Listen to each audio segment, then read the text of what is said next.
Det er i dag den 21. Hvad er det nu? August? Ja, det er det vist stadigvæk. Og vi har en stor tommelfinger inde på her, den må jeg heller lige flytte. Og vi står igen op på jobcentret og er i gang med at kridte.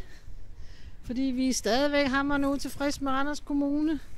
Og der er kommet en nyt ansigt til os. Hej, hvad hedder du? Jeg hedder Mia. Godt, og Mia, hvor har du set os? Jeg har set rundt omkring i byen. Det er jo ikke til at komme udenom de flotte kridtmalerier. Ja. Hvad var grunden til, at du kom her så?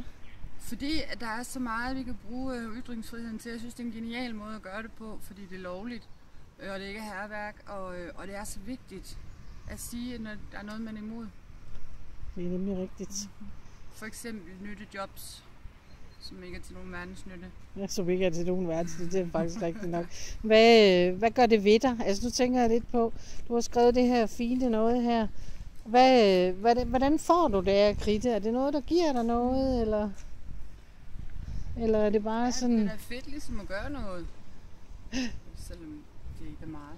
Du får simpelthen følelsen af, at du gør et eller andet for at ligesom at gøre opmærksom aktiv, på. Ikke? Ja, noget aktivt. Ja. Gør opmærksom på, det er også... at det er noget lort, det laver. Ja, det er også ret vigtigt. Jeg siger mange tak. Jeg går lidt videre og ser. Nu skal vi se den.